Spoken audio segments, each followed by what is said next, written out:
খেলাপিতে আটকে 2,12,000 কোটি টাকা। খালি হাতে ফিরছেন অনেক গ্রাহক। কেন্দ্রীয় ব্যাংকের দুর্বলতায় বিপর্যয়, ঋণ আদায় কঠোর হওয়ার পরামর্শ। দেশ ত্যাগের সময় শাহজালাল বিমানবন্দর থেকে গ্রেফতার দেশ টিভির এমডি আরিফ হাসান। কুষ্টিয়ায় গ্রেফতার চালকল মালিক সমিতির সভাপতি আব্দুর রশিদ। সঠিক জায়গার বদলে নেত্রকোনার সাবেক এমপি নিজ গ্রামে পর্যটন কেন্দ্র, চলছে ভর্তুকি দিয়ে।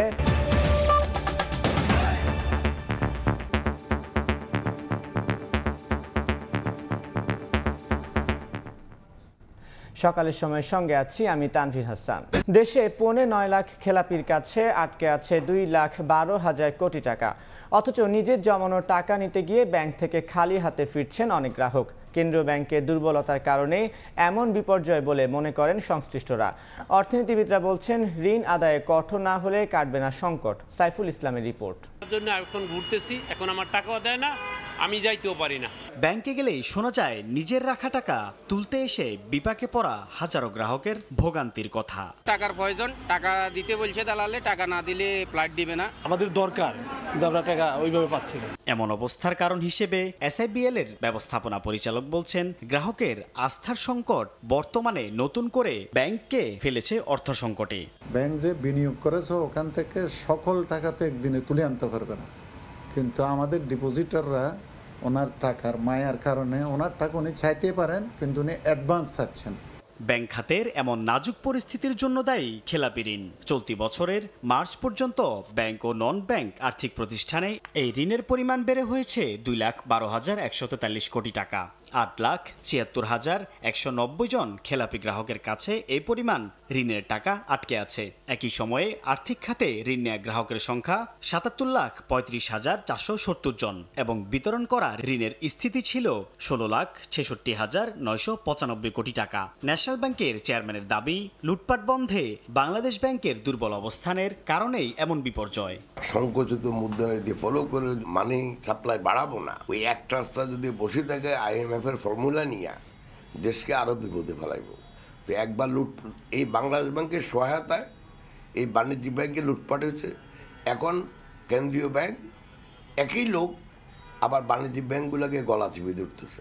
বাংলাদেশ ব্যাংকের তথ্যই বলছে, সাধারণ গ্রাহকের আমানতের টাকা কিভাবে লুটপাট হয়েছে।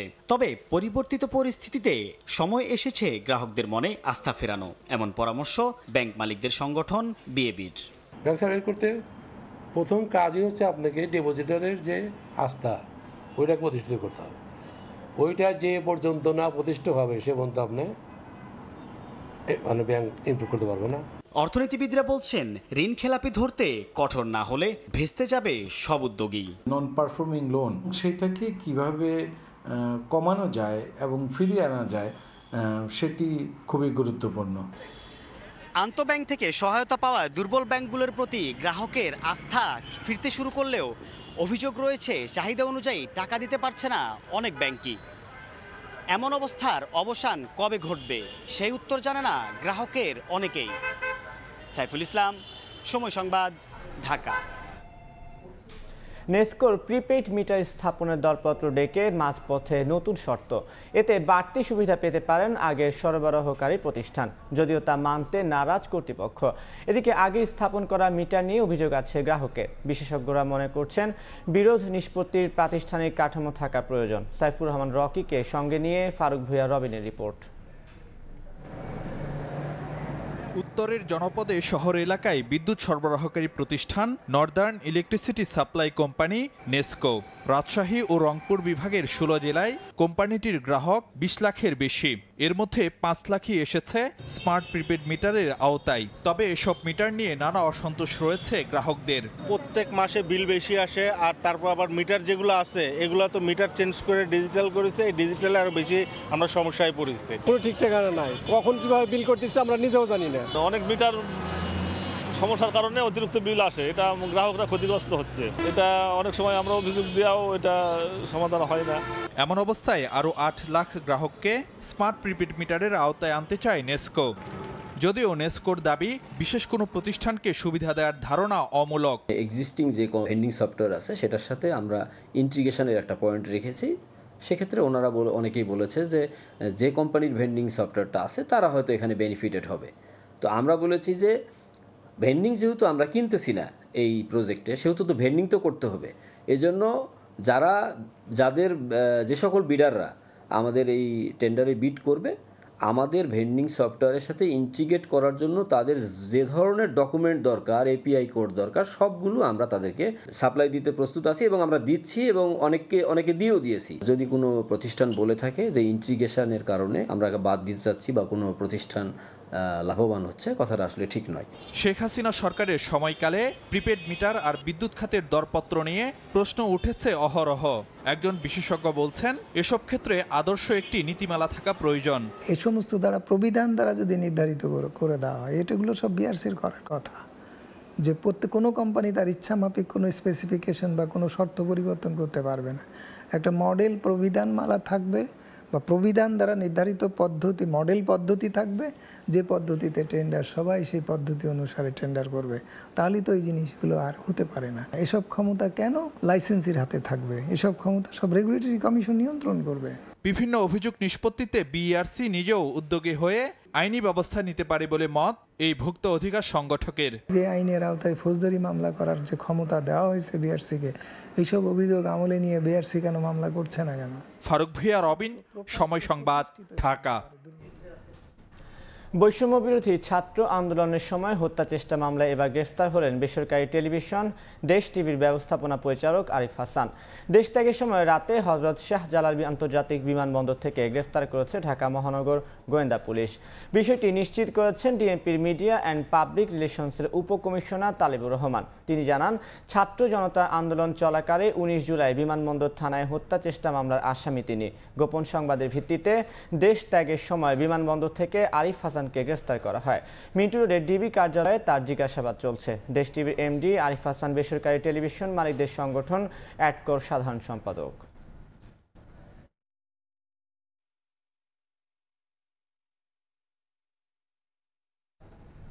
এদিকে শীর্ষ চাল ব্যবসায়ী ও চাল কল মালিক সমিতির সভাপতি আব্দুর রশিদকে গ্রেফতার করেছে পুলিশ। ঋণ খেলাপির মামলায় শনিবার বিকেলে কুষ্টিয়া শহর থেকে তাকে গ্রেফতার করা হয়। কুষ্টিয়া মডেল থানার ভারপ্রাপ্ত কর্মকর্তা শিহাবুর রহমান শিহাব জানান, রশিদ অ্যাগ্রো ফুড প্রোডাক্টস লিমিটেডের মালিক আব্দুর রশিদ ওয়ারেন্টভুক্ত আসামি। রশিদ সহ তার পরিবারের সদস্যদের বিরুদ্ধে ঋণ খেলাপির দায়ে আদালতে 68টি মামলা রয়েছে। সোনালী ব্যাংক, ইসলামী ব্যাংক সহ বেশ কয়েকটি ব্যাংকে রয়েছে এসব মামলা। এরপর থেকে পরিবারটির সব সদস্য আত্মগোপনে ছিলেন। Bangladesh auto major and husking mill মালিক সমিতির সভাপতিকে রোববার আদালতে তোলা হবে।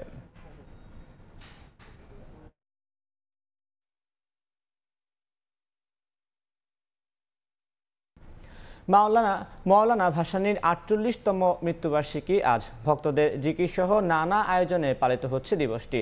সকাল থেকে বিভিন্ন রাজনৈতিক দলের নেতাকর্মীরা মাজারে ফুল দিয়ে শ্রদ্ধা নিবেদন করছেন। বিস্তারিত জানাতে এই মুহূর্তে টাঙ্গাইলের সন্তোষ এলাকার মাজার প্রাঙ্গণে আছেন সহকর্মী কাদির তালুকদার। সরাসরি যাচ্ছি তার কাছে।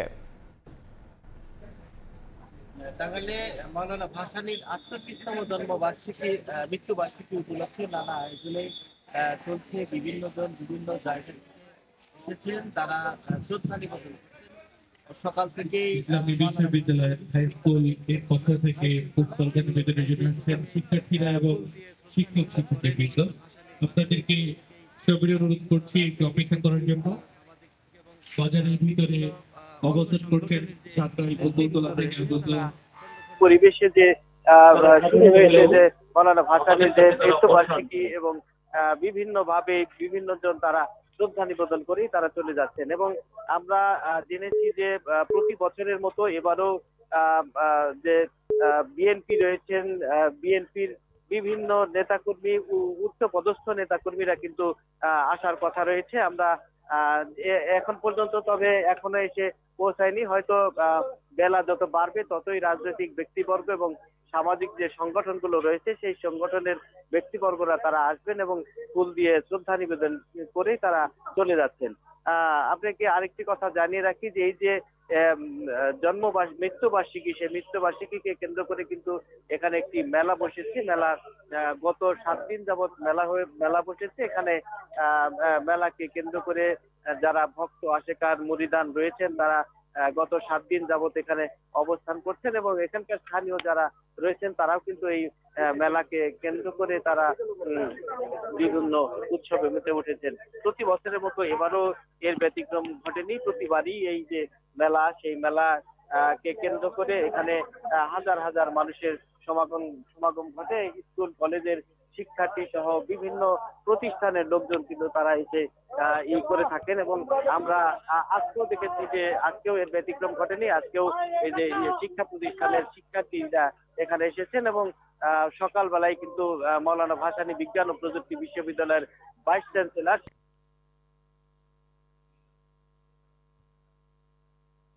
শিক্ষক রয়েছেন, কর্মচারী রয়েছেন এবং শিক্ষার্থী রয়েছেন, তারাও কিন্তু এখানে উপস্থিত ছিলেন এবং আমরা জেনেছি, বিএনপির সাথে আমরা কথা বলেছি, তারা বলেছে যে ঢাকার থেকে যে কেন্দ্রীয় নেতৃবৃন্দ প্রতি বছর আসেন, এবারের ব্যতিক্রম ঘটবে না, এবারও তারা আসবেন। তবে এখন পর্যন্ত আসেনি, কে কে আসবেন এখন পর্যন্ত নির্দিষ্ট করে বলা যাচ্ছে না বলে আমাদেরকে জানিয়েছেন। এর আগে বঙ্গবীর কাদের সিদ্দিকী কৃষক শ্রমিক জনতা লীগের প্রতিষ্ঠাতা তিনিও এসে কিন্তু ফুল দিয়ে শ্রদ্ধা নিবেদন করে চলে গেছেন। তো এই ছিল আমার কাছ থেকে মৌলানা ভাসানীর মৃত্যুবার্ষিকীর যে বিস্তারিত খবর।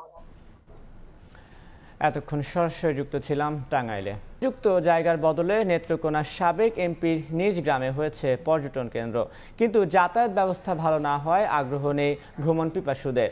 সরকারি চাপে বাধ্য হয়ে প্রকল্প বাস্তবায়নের দাবি স্থানীয় এলজিইডি বিভাগের। অর্থ অপচয়ে জড়িতদের বিরুদ্ধে ব্যবস্থা নেওয়ার দাবি স্থানীয়দের। আলপনা বেগমের তথ্য, আবু সুফিয়ানের তোলা ছবিতে রিপোর্ট। ইতিহাস সমৃদ্ধ জনপদ নেত্রকোনায় রয়েছে বিস্তীর্ণ হাওর, পাহাড়ি সীমান্ত দুর্গাপুর, কমলাকান্দা, লেখক সাহিত্যিক হুমায়ুন আহমেদের কেন্দুয়ার, রইল বাড়ির দুর্গ সহ জেলার 10 উপজেলায় রয়েছে নানা ইতিহাস। সবগুলো স্থানে যেতে জেলা শহর থেকে গড়ে 30 থেকে 50 কিলোমিটার দূরত্ব। কিন্তু সেই পরিকল্পনা নিয়ে এখানে গড়ে ওঠেনি পর্যটন কেন্দ্র কিংবা সড়ক সহ হোটেল মোটেল। তবে হাওর উন্নয়নের নামে নেত্রকোনা 4 আসনের সাবেক সংসদ সদস্য সাজ্জাদুল হাসানের গ্রামের বাড়ি মোহনগঞ্জের ছেচড়াখালী গ্রামে গড়ে তোলা হয় পর্যটন কেন্দ্র, যা মোহনগঞ্জ থেকেও 15 কিলোমিটার দূরে। যাতায়াত ব্যবস্থা ভালো না হওয়ায় এই পর্যটন কেন্দ্রের প্রতি আগ্রহ নেই ভ্রমণ পিপাসুদের। গত 1 বছরে মাত্র 68 জন ভাড়া নিয়েছেন পর্যটনের কক্ষ। এতে উদ্বোধনের পর থেকেই লোকসান গুনতে হচ্ছে। এমনকি বিনোদন কেন্দ্রের মতো 20 টাকা মূল্যে টিকিট বিক্রি করেও আয় করতে পারছে না কর্তৃপক্ষ। কলমাকান্দা এখান থেকে যাওয়া অনেক টাফ, এটা আসলে সম্ভব না। টুরিস্ট নাই বলতে চলে, 1-2 জন আসছে টুরিস্ট দেখতে, কিন্তু তাহা দেখার মতো কিছু নাই। আর এরপরে আর কেউ আসে। সচেতন নাগরিকরা বলছেন, উন্নয়নের নামে নিজ গ্রামে গেস্ট হাউস হিসেবে সরকারের অর্থ অপচয় হয়েছে। এখানে পর্যটন কেন্দ্র করার ফলে পর্যটনের যে উদ্দেশ্য, সেই উদ্দেশ্যটা আসলে ব্যাহত হচ্ছে। দুর্গাপুর, কলমাকান্দা করলে অনেক বেশি উপকৃত হতো। অবকাঠামো বাস্তবায়নকারী প্রতিষ্ঠানের কর্মকর্তা বলছেন, এটি সঠিক জায়গায় না করায় সরকারের অর্থের অপচয় হয়েছে। সরকারি চাপ থাকায় বাধ্য হয়ে প্রকল্পটি বাস্তবায়ন করতে হয়েছে। ওটা আসলে আমাদের এলজিডি মন্ত্রণালয়ের না, অন্য মন্ত্রণালয়ের কাজ। আমাদের বলছে যে কাজটা বাস্তবায়ন করে দিতে, আমরা কাজটা বাস্তবায়ন করে দিচ্ছি। পর্যটন কেন্দ্রটি নির্মাণে 8 কোটি 16 লাখ টাকা ব্যয় হয়। সময় সংবাদ, নেত্রকোনা। পর্যটনের অপার সম্ভাবনা থাকলেও যোগাযোগ অবকাঠামোর অভাবে সিলেটের কানাইঘাটের কিছু এলাকা এখনও বিচ্ছিন্ন জনপদ। ভাঙাচোরা দীর্ঘ কাঁচা রাস্তায় চরম ভোগান্তিতে স্থানীয়রা। এলাকার জীবনমান উন্নয়নে ভ্রুক্ষেপ নেই প্রশাসনের। জয়ন্ত কুমার দাসের রিপোর্ট, ছবি তুলেছেন দিগেন সিংহ। শুভি বেগম সিলেটের কানাইঘাটের লক্ষ্মীপ্রসাদ পূর্ব ইউনিয়নের বাসিন্দা। 3 মাসের ব্যবধানে চিকিৎসার জন্য উপজেলা স্বাস্থ্য কমপ্লেক্সে নিয়ে যেতে পথেই প্রাণ হারায় বাচ্চাসহ তার বোনের মেয়ে রুবিনা বেগম ও আরেক বোন আনোয়ারা বেগম। রাস্তার বেহাল দশা ও এলাকায় স্বাস্থ্য কমপ্লেক্সে আশানুরূপ চিকিৎসা সেবা না পাওয়ায় ক্ষোভ তার। আমার রোগী মারা গেছেন, ইলা শত শত রোগী আমরা মারা যাইরা। আমরা হসপিটাল খান্দাত হয়েছে, আমরা বড় আমরা আশা আছে আমরা হসপিটাল খান্দাত। আমরা কোনো চিকিৎসা নাই, কোনো ডাক্তার নাই, কোনো কোনটা নাই হসপিটাল বন। এই ইউনিয়নে স্বাস্থ্য কমপ্লেক্স থাকলেও তা দেখে মনে হয় ভুতুর একটি ঘর। স্থানীয়দের অভিযোগ, বছরের পর বছর আসেন না চিকিৎসক। রোগী এসে সারাদিন অপেক্ষা করে ফিরে যান। তবে প্রয়োজনীয় স্বাস্থ্যসেবার জন্য ব্যবস্থা নেওয়ার আশ্বাস দেন স্বাস্থ্য কর্মকর্তা। 10-15 বছর থেকে কোনো ধরনের কোনো চিকিৎসা আমরা পাই না। ডাক্তার না থাকলে রোগী আইতো কই থাকি, অনেক সময় মারা যায় মানুষ। যেখানে 1000 কোটি টাকার বরাদ্দের কথা আমরা শুনি কন্টিনিউ, বাট করাপশনই এখানকার মূল প্রবলেম। আমাদের যিনি স্বাস্থ্যকর্মী রয়েছেন ওনাকে যদি আমরা উক্ত কেন্দ্রে নিয়মিত করাতে পারি, স্বয়ংক্রিয়ভাবে আমাদের যে স্বাস্থ্যকর্মীটা পরিত্যক্ত অবস্থায় ছিল সেটা আবার আগের মতো প্রাণবন্ত হয়ে উঠবে। 50,000-এরও বেশি মানুষের বসবাসের এই ইউনিয়নে চলাচলের রাস্তার বেহাল দশায় জনদুর্ভোগের শেষ নেই। মোটরসাইকেল ছাড়া চলে না কোনো যানবাহন। শিক্ষার্থীদের স্কুলে যেতে হয় ঝুঁকি নিয়ে নৌকায় নদী পার হয়ে। পরিবেশ অধিদপ্তর থেকে ছাড়পত্র নেওয়া হয়েছে, মানে অনাপত্তিপত্র নেওয়া হয়েছে, বিভিন্নভাবে আমরা সহযোগিতা করেছি, কিন্তু অজ্ঞাত কারণে এই ব্রিজটি এখন পর্যন্ত আলোর মুখ দেখেনি। সুরমা নদীর উপরে যে পয়েন্টগুলোতে ব্রিজ প্রয়োজন সেই ব্রিজগুলো যদি করা যায় তাহলে 1 নং লক্ষ্মীপ্রসাদ পূর্ব ইউনিয়নের উন্নয়ন কার্যক্রম খুব সুন্দরভাবেই হবে। এদিকে ইউনিয়নটির উত্তর সীমান্তে ভারতের মেঘালয় রাজ্য আর পূর্বে ভারতের আসাম। পাহাড় আর নীল জলের মিলন মেলা নজর কাড়বে ভ্রমণ পিপাসুদের। লোভাছড়াকে পর্যটন স্পট স্বীকৃতি দিয়ে যোগাযোগ ব্যবস্থার উন্নয়ন ঘটালে এটি হতে পারে সরকারের সম্ভাবনাময় একটি খাত। জয়ন্ত কুমার দাস, সময় সংবাদ, কানাইঘাট, সিলেট। 3 বছরে ঢাকা সিলেট 6 লেন সড়কের কাজ হয়েছে মাত্র 10%। আগামী বছরের মধ্যে 30,000 কোটি টাকার প্রকল্পটি বাস্তবায়নের কথা থাকলেও 2028 সালের আগে সেটির সম্ভাবনা দেখছেন না সংশ্লিষ্টরা। জেলা প্রশাসনের কর্মকর্তারা বলছেন ভূমি অধিগ্রহণ জটিলতা কাটিয়ে দ্রুত কাজ শেষ করার চেষ্টা চলছে। ইকরামুল কবিরের প্রতিবেদন, ছবি তুলেছেন নওশাদ আহমেদ চৌধুরী। কথা ছিল 2023 সালের মধ্যে ঢাকা থেকে তামাবিল পর্যন্ত 265 কিলোমিটার মহাসড়ক 6 লেনে উন্নীতকরণ, কিন্তু বারবার নকশা পরিবর্তন সহ নানা জটিলতার মধ্যে ঘুরপাক খেতে থাকে প্রকল্প। জমি অধিগ্রহণ ও ঠিকাদার নিয়োগ ছাড়া তড়িঘড়ি করে 2021 সালের 24 অক্টোবর সড়কটির ভিত্তিপ্রস্তর স্থাপন করা হয়। উপ আঞ্চলিক যোগাযোগ বিশেষ করে ভারত, মিয়ানমার, নেপাল, ভুটান এবং চীনের সঙ্গে যোগাযোগের জন্য ভৌগোলিকভাবে বাংলাদেশ কেন্দ্রবিন্দুতে। এসব বিবেচনায় প্রকল্পটি বিশেষভাবে গুরুত্ব দেওয়া হয়। প্রকল্প সড়কটি ঢাকার কাঁচপুর থেকে সিলেট হয়ে তামাবিল পর্যন্ত 265 কিলোমিটারে শেষ হবে। মূল সড়কের উভয় পাশে ধীরগতির যান চলাচলের জন্য 5.5 মিটার প্রশস্ত সড়ক সহ প্রকল্পের আওতায় 66টি সেতু, 305টি কালভার্ট, 7টি ফ্লাইওভার ও ওভারপাস, 6টি রেলওয়ে ওভারপাস থাকবে। ইতিমধ্যে ঢাকা সিলেট অংশের 13টি প্যাকেজের টেন্ডার প্রক্রিয়া শেষ হয়েছে। সিলেট তামাবিল 6 লেন প্রায় 60 কিলোমিটার সড়কের কাজের 3টি প্যাকেজের মধ্যে একটি সম্পন্ন হয়েছে। ঢাকা সিলেটের 209 কিলোমিটারের মধ্যে সিলেট, মৌলভীবাজার ও হবিগঞ্জের 121 কিলোমিটারের জমি অধিগ্রহণ হয়নি। আমাদের শ্রেণী পরিবর্তন জনিত একটা জটিলতা ছিল, ওটা আমরা ইতিমধ্যে সমাধান করতে পেরেছি। আশা করছি যে খুব দ্রুতই আগামী 2-3 মাসের মাঝেই ভূমি অধিগ্রহণের বিষয়ে একটা জেলা প্রশাসন মহোদয় করতে একটা ভালো অগ্রগতি আমরা দেখতে পাবো। এ পর্যন্ত প্রকল্পের মাত্র 10 ভাগ কাজ শেষ হয়েছে।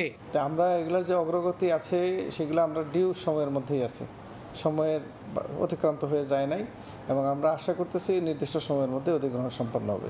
2021 সালের 1 জানুয়ারি থেকে শুরু হওয়া 30,000 কোটি টাকা ব্যয়ের এ প্রকল্পের মেয়াদ ধরা হয়েছে 31 ডিসেম্বর 2025 পর্যন্ত, কিন্তু শেষ হতে 2028 সাল পেরিয়ে যাবে বলে ধারণা করা হচ্ছে। প্রকল্পের 25 ভাগ অর্থ যোগান দিচ্ছে এশিয়া উন্নয়ন ব্যাংক। ইকরামুল কবির, সময় সংবাদ, সিলেট। প্রকল্প বাস্তবায়নের বাকি আছে আর মাত্র 7 মাস, অথচ 2 বছর আগে শুরু হওয়া ময়মনসিংহ সিটি কর্পোরেশনের বর্জ্য ব্যবস্থাপনা আধুনিকায়নের কাজ হয়েছে মাত্র 20%। 122 কোটি টাকা প্রকল্পে সুফল পাচ্ছেন না নগরবাসী, উল্টো স্থান জটিলতায় ভেস্তে যেতে বসেছে এই উদ্যোগ। সিটি প্রশাসকের আশ্বাস, খতিয়ে দেখে নেওয়া হবে ব্যবস্থা। ওবায়দুল হকের রিপোর্ট, ছবি তুলেছেন হোসেন আলী। ময়মনসিংহ নগরীর বাউন্ডারি রোড। গুরুত্বপূর্ণ এই সড়কে ছড়িয়ে ছিটিয়ে পড়ে থাকে ময়লা আবর্জনা। শুধু সরকারি অফিস আদালতের সামনের এলাকা ছাড়া বাদবাকি প্রায় প্রতিটি সড়কে এমন চিত্র। নগরীতে কোনো ডাস্টবিন না থাকায় সড়কেই ময়লা ফেলেন বাসিন্দারা। চলাফেরা করতে খুবই সমস্যা হয়, দুর্গন্ধের জন্য এখান থেকে যাতায়াত করতে পারি না আমরা। এটা 12টা বেজে যায়, নেয় না, দুপুরেও দেখি অনেক সময় ময়লা এখানে থেকে যায়। সিটি কর্পোরেশন এত বছর হয়েছে, এখনো ডাস্টবিন হয় নাই। তবে বর্জ্য ব্যবস্থাপনার আধুনিকায়নে নেওয়া হয়েছিল প্রকল্প। 122 কোটি টাকার প্রকল্পে পরিবেশ বান্ধব বর্জ্য সংগ্রহ, অপসারণ, প্রক্রিয়াকরণ, মেশিনারিজ ও যান্ত্রিক ব্যবস্থাকে শক্তিশালীকরণের মাধ্যমে বর্জ্য পরিবহনের দক্ষতা বৃদ্ধি এবং পয়ঃবর্জ্য ব্যবস্থার উন্নয়নে প্রকল্প কাজ করার কথা থাকলেও তা হয়নি। প্রকল্পের 35টি গণশৌচাগার, 200 ডাস্টবিন ও 20টি সেকেন্ডারি ট্রান্সফার স্টেশন নির্মাণের কাজ পেয়েছে ঠিকাদারি প্রতিষ্ঠান ইউডিসি কনস্ট্রাকশন লিমিটেড। প্রকল্পের মেয়াদ শেষ হতে 7.5 মাস বাকি থাকলেও 2 বছরে কাজ হয়েছে মাত্র 20%। জনবহুল প্রয়োজনীয় স্থানে এমন স্থাপনা তৈরি না করে নদী তীরে এই স্থাপনা করায় ক্ষোভ প্রকাশ করেছেন স্থানীয়রা। আমাদের ময়মনসিংহের প্রাণ ব্রহ্মপুত্র নদের উপর একটা পাবলিক টয়লেট হইতেছে, এটা মানে আমাদের হাসি ছাড়া আর কোনো উপায় আমরা দেখি না। হেনু বাজার আছে, হেনু বাথরুমের দরকার, কিন্তু বাড়ি করে বাথরুম আছে, কিন্তু তো দরকার নাই। যদি দেখা যায় যে সিটি কর্পোরেশনের ভেতরে শৌচাগার নির্মাণের জন্য নদীকে বাছাই করে নেয়, তাহলে আমরা শৌচাগার হিসাবে সিটি কর্পোরেশনকে বেছে নিব। অপ্রয়োজনীয় স্থানে প্রকল্পটি বাস্তবায়ন করতে গিয়ে বাধার সম্মুখীন হয়ে কাজের মাঝপথে তা বন্ধ করে দিতে হয়। প্রকল্পের দুর্বলতার বিষয়টি খতিয়ে দেখে ব্যবস্থা নেওয়ার আশ্বাস নবাগত বিভাগীয় কমিশনার ও সিটি প্রশাসকের। বাধা তৈরি আছে এবং পাবলিকের জন্য করতে পারতেছি না। প্রশাসনিক সহযোগিতা পাইতাম তাহলে তো প্রবলেম ছিল না, তারা এসে সলভ করে দিত। যে স্থান না নির্ধারণ করে যদি প্রকল্প নেওয়া হয় তো সেটা তো অবশ্যই বিব্রতকর অবস্থা করতে হবে। আর অধিগ্রহণ তো সবথেকে জটিল প্রক্রিয়া। 2022 সালের জুলাইয়ে শুরু হওয়া ময়মনসিংহ সিটি কর্পোরেশনের প্রকল্পটির মেয়াদ আগামী বছরের জুন পর্যন্ত। ওবায়দুল হক, সময় সংবাদ, ময়মনসিংহ। শত কোটি টাকা এলসি আটকে ছিল দেশের ব্যবসায়ীদের। অবশেষে 6 বছর পর তামাবিল স্থলবন্দর দিয়ে শুরু হয়েছে কয়লা আমদানি। এতে স্বস্তিতে আমদানিকারক ও শ্রমিকরা। ইকরামুল কবিরের প্রতিবেদন, ছবি তুলেছেন নওশাদ আহমেদ চৌধুরী। কর্মচঞ্চল তামাবিল স্থলবন্দর। ভারত থেকে আসা ট্রাকগুলো সারিবদ্ধভাবে দাঁড়িয়ে আছে, আর তা থেকে কয়লা খালাস করছেন শ্রমিকেরা। ভারতের একটি আদালত মেঘালয়ে উত্তোলিত কয়লা বাংলাদেশে রপ্তানিতে নিষেধাজ্ঞা দেওয়ার কারণেই 2018 সাল থেকে আমদানি বন্ধ থাকে। এর ফলে প্রায় 800 আমদানিকারকের অন্তত 100 কোটি টাকার এলসি আটকা পড়েছিল। এতে আমদানিকারক ও শ্রমিকেরা দুর্দশায় পড়েন। তবে চলতি বছরের অক্টোবরের শেষে পুরোদমে কয়লা আমদানিতে স্বস্তিতে আমদানিকারক ও শ্রমিকেরা। কামকাজও বাড়ছে, সবকিছু বাড়ছে, আমরা রুজি রোজগার করতে পারি। আমরা চাচ্ছি সামনে দিকে যাতে এভাবে বর্ডার খোলা থাকে এবং আমরা কয়লা আমদানি করতে পারি। এদিকে তামাবিল স্থলবন্দরকে আরো গতিশীল করার লক্ষ্যে নতুন পরিকল্পনা গ্রহণের তাগিদ আমদানিকারকদের। আমদানি ব্যয়টা বেড়ে গেছে, যার কারণে আমাদের এখানে মনে করেন দেখা গেছে ব্যবসা বাণিজ্য বাধা পড়ে গেছে। ব্যবসায়ী যেহেতু বেড়েছে, সেই হিসাবে আমাদের সীমানা যদি বৃদ্ধি করা হয় তাহলে আমাদের আমদানি দ্বিগুণ করতে পারবো বলে আমরা আশা করি। অন্যদিকে ছাত্র জনতার আগস্ট বিপ্লবের পর কয়েক মাস ধরে সিলেটে স্থলবন্দর সহ শুল্ক স্টেশনগুলোতে মন্দাভাব বিরাজ করছে। তবে ধীরে ধীরে এই পরিস্থিতির উন্নতি হচ্ছে বলে জানিয়েছেন আমদানিকারক ও বন্দর কর্তৃপক্ষ। আপাতত ব্যবসা এখন মান্দা সিজন চলতেছে, তো আশা করি সামনে আমাদের অবশ্যই ভালো হবে।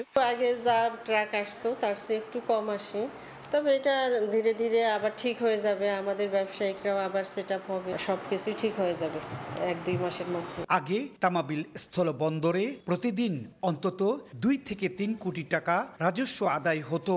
বিগত 3 মাসে কমে তা গিয়ে দাঁড়িয়েছে 70 লাখ থেকে 1 কোটি টাকায়। দীর্ঘদিন বন্ধ থাকার পর ভারত থেকে কয়লা আমদানি শুরু হয়েছে। ফলে ব্যবসায়ী, আমদানিকারক এবং শ্রমিকদের মধ্যে প্রাণ চাঞ্চল্যতা ফিরে এসেছে। সিলেটের তামাবিল স্থলবন্দর থেকে ইকরামুল কবির, সময় সংবাদ। হবিগঞ্জে এবার রোপা আমনের বাম্পার ফলন হয়েছে, তবে ধানের ন্যায্য দাম নিয়ে শঙ্কায় চাষিরা। কৃষি বিভাগ বলছে প্রকৃত মূল্য পেতে সহযোগিতা করবেন মাঠকর্মীরা। রাশেদ আহমদ খানের তথ্য, ছবি নিয়ে বিস্তারিত। দিগন্ত বিস্তৃত মাঠে সোনালির স্বপ্নের ছড়াছড়ি, পাকা ধানের মৌ মৌ গন্ধে বিমোহিত চাষি।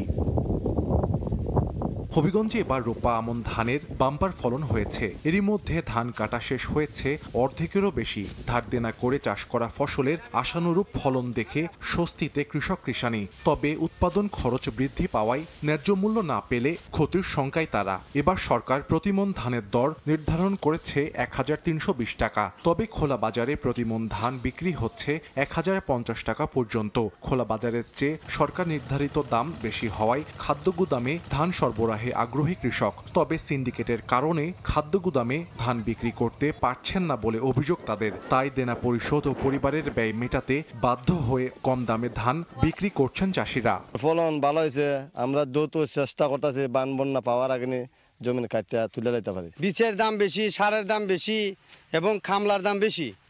এখন যদি আমরা ধান উচিত মূল্য বিক্রি না করতে পারি তাহলে আমরা কৃষক তো কিছুভাবে বাঁচতে পারবো না। অনেক টাকা খরচ মরচ গেছে, ওদের ধান ন্যায্য মূল্যে টাকা না পাই তো আমরা ওই তো না, আমরা অনেক টাকা লুজার। আর বিষের বস্তা তো অনেক দাম, উচিত মূল্যটা পাইতেছি না। পরে বছর শেষের হিসাব কিতাব করে দেখা যায় লস হয়েছে। তবে কৃষকরা যাতে ন্যায্য মূল্য পান সে ব্যাপারে নিয়মিত মনিটরিং করা হচ্ছে বলে জানায় স্থানীয় কৃষি বিভাগ। বাজার মূল্য অনুযায়ী ওনার উৎপাদন খরচ পুষিয়ে লাভ করতে পারেন, সেজন্য প্রয়োজনীয় তথ্য দিয়ে উপসহকারী কৃষি কর্মকর্তারা প্রত্যেকটা উপজেলায় কৃষক ভাইদের সহায়তা করছে। চলতি মৌসুমে জেলায় ৮৮,৩২০ হেক্টর জমিতে রোপা আমন ধানের আবাদ হয়েছে। সময় সংবাদ, হবিগঞ্জ। এদিকে প্রাকৃতিক বিপর্যয়ের পরও কমলার বাম্পার ফলন হয়েছে মৌলভীবাজারে। জুড়ি এবং বড়লেখা উপজেলায় ফলটি বাজারজাতে ব্যস্ত চাষিরা। আশা করা হচ্ছে চলতি মৌসুমে অন্তত ১৭ কোটি টাকার বেচাকেনা হবে। মোহাম্মদ ইয়ারুপ আহমেদের পাঠানো ছবি ও শাহ অলিদুর রহমানের তথ্যের রিপোর্ট। উঁচু নিচু পাহাড়ের বুকে কমলার বাগান, গাছের গাঢ় সবুজ পাতার ফাঁকে থোকায় থোকায় কাঁচা পাকা কমলার সমাহার। শীত আমেজে মৌসুমি ফলটি পুরোপুরিভাবে এখন পরিপক্ক। চাষিরা ব্যস্ত কমলা নামিয়ে বাজারজাতে। মৌলভীবাজারের সবকটি উপজেলায় ফলটি চাষ হলেও জুড়ি ও বড়লেখা উপজেলায় সুমিষ্ট ও রসালো নাগাপুরি এবং খাসিয়া জাতের কমলার সবচেয়ে বেশি বাগান রয়েছে। চাষিরা বলছেন এবছর গাছে ফুল আসার শুরুতে খরা এবং পরবর্তীতে অতিবৃষ্টি ফলন কিছুটা বিপর্যয় দেখা দেয়। ফলনের শুরুতে পোকামাকড়ের আক্রমণের পরেও প্রতি হেক্টরে উৎপাদন হয়েছে ৭ মেট্রিক টন। শুধু ২ উপজেলার ১২৪ হেক্টর জমির বাগানে ৮৪৩ মেট্রিক টন উৎপাদন হয়েছে। টাকার হিসাবে প্রায় ১৭ কোটি টাকার কমলা বেচা কেনা হবে। কমলাটা মনোরণ পরিপক্ক ফাঁকনা করিয়া প্রত্যেক বছর বেশি, এতে আমি দাম পাই বালা। কমলাগুলা খুব সুস্বাদু, সুগ্রান, মিষ্টি। একসময় অনেক কমলা ধরছিল, কিন্তু এই গান্ধী পোকার কারণে আর খরার কারণে কমলাটা নষ্ট হয়ে গেছে। বাগানে ভালো ফলন পেতে পুরনো গাছ সরিয়ে গ্রাফটিং চারা গাছ রোপণের পরামর্শ কৃষি বিভাগের। পোকামাকড় দমনে আরো আগ্রহী করে তোলা যায়, সেই জন্য আমরা প্রশিক্ষণ এবং বিনামূল্যে গ্রাফটিং চারা দেওয়ার উদ্যোগ গ্রহণ করেছি। কৃষি বিভাগের তথ্য মতে মৌলভীবাজারে ৩১৫টি বাগানে ১৭০ হেক্টর জমিতে কমলার বাগান রয়েছে, আর উৎপাদন লক্ষ্যমাত্রা ১,১৩৬ মেট্রিক টন। সময় সংবাদ, মৌলভীবাজার। জটিল রোগে আক্রান্ত ৪ ফিলিস্তিনি শিশুকে চিকিৎসার জন্য নেওয়া হয়েছে যুক্তরাষ্ট্রে। শিকাগো বিমানবন্দরে স্থানীয় সময় শনিবার তাদের স্বাগত জানান শত শত মার্কিন নাগরিক। এই সময় যুদ্ধবিরতির জন্য নবনির্বাচিত প্রেসিডেন্ট ডোনাল্ড ট্রাম্পকে উদ্যোগী হওয়ার আহ্বান জানান তারা। ২৫০ শিশুকে দেশটিতে নেয়ার তালিকা করা হলেও প্রাথমিকভাবে ৩২ জনের বিষয়ে অনুমোদন দিয়েছে মার্কিন প্রশাসন। শিকাগো থেকে হাসানুজ্জামান সাকির রিপোর্ট। ফিলিস্তিনের গাজা থেকে উদ্ধার হওয়া ৪ শিশু আসবে যুক্তরাষ্ট্রে। এজন্য শত শত শিশুর অপেক্ষা ইলিনয়ের শিকাগো বিমানবন্দরে। ইমিগ্রেশন প্রক্রিয়া শেষ করে বিমানবন্দরের বাইরে আসে যুদ্ধে বিধ্বস্ত শিশুরা, সঙ্গে তাদের বাবা মা। যুক্তরাষ্ট্রের মানবিক সাহায্য সংস্থার কর্তব্যরতরা জানান চিকিৎসার জন্য ২৫০ শিশুকে যুক্তরাষ্ট্রে আনার জন্য তালিকা করা হয়েছে। এর মধ্যে প্রাথমিকভাবে ৩২ জনকে আনার অনুমতি দিয়েছে মার্কিন সরকার। এ সময় ইসরায়েলকে অস্ত্র সহায়তা বন্ধ ও যুদ্ধবিরতির জন্য নবনির্বাচিত প্রেসিডেন্ট ডোনাল্ড ট্রাম্পকে উদ্যোগী হওয়ার আহ্বান জানান মার্কিন মানবাধিকার কর্মীরা। মাত্র ১ বছরের মধ্যে ইসরায়েলি আগ্রাসনে ফিলিস্তিনে প্রায় ৫০,০০০-এর বেশি মানুষ নিহত হয়েছেন, যাদের অধিকাংশই নারী এবং শিশু। সেই সব হাজারো শিশুদের মধ্যে মাত্র 4 জন অসুস্থ শিশুকে যুক্তরাষ্ট্র সরকার বিভিন্ন এনজিওর মাধ্যমে এই যুক্তরাষ্ট্রে নিয়ে এসেছে এবং তাদেরকে বরণ করে নিতে শত শত শিশুরা এই বিমানবন্দরে এসে উপস্থিত হয়েছেন হাজারো মানুষ। তাদের এখন একটাই দাবি, দ্রুত যুদ্ধ বন্ধ হোক। হাসানুজ্জামান সাকি, সময় সংবাদ, ওয়াহারে আন্তর্জাতিক বিমানবন্দর, শিকাগো, ইলিনয়। দীর্ঘ 9 বছর বন্ধের পর ঢাকা রোম সরাসরি ফ্লাইটে ভালো অবস্থান তৈরি করেছে বাংলাদেশ বিমান, কিন্তু টিকিট সিন্ডিকেটে দৌড়তে আবারও হুমকির মুখে পড়তে পারে এই রুটে ফ্লাইট চলাচল, এমন শঙ্কা ইতালি প্রবাসীদের। অন্তর্বর্তী সরকারকে ব্যবস্থা নেওয়ার দাবি তাদের। ইতালি থেকে হাসান মাহমুদের রিপোর্ট।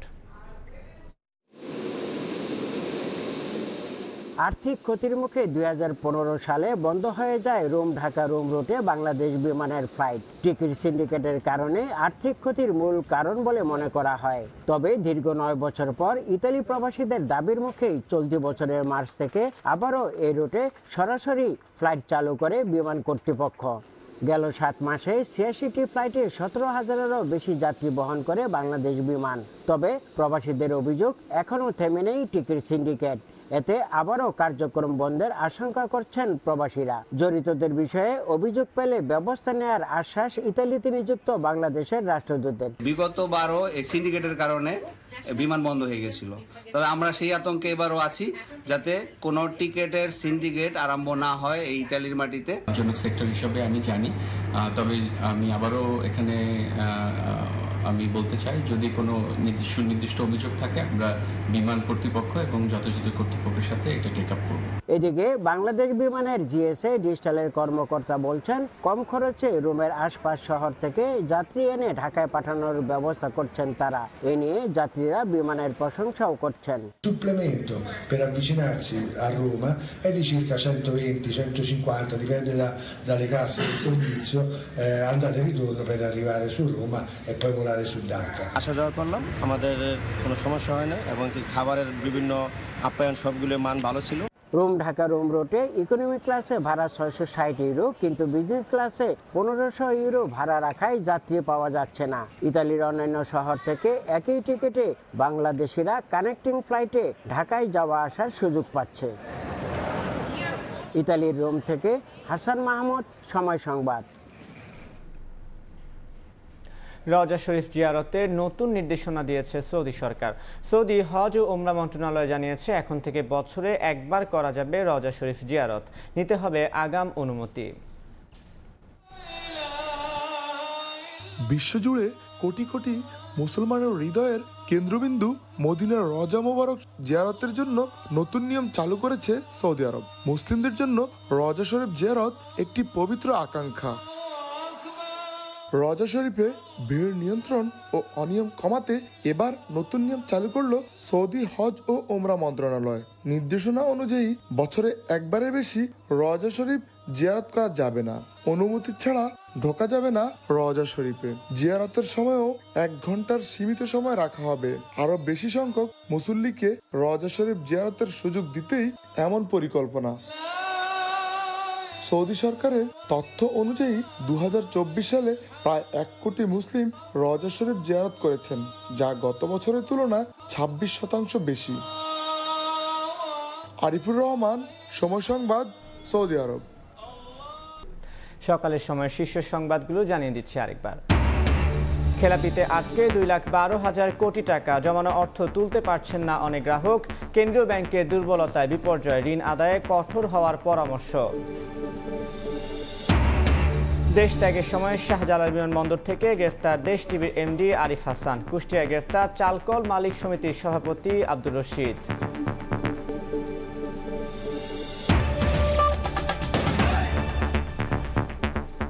এই ছিল সকালের সময়ে, সঙ্গে থাকুন সময়ে।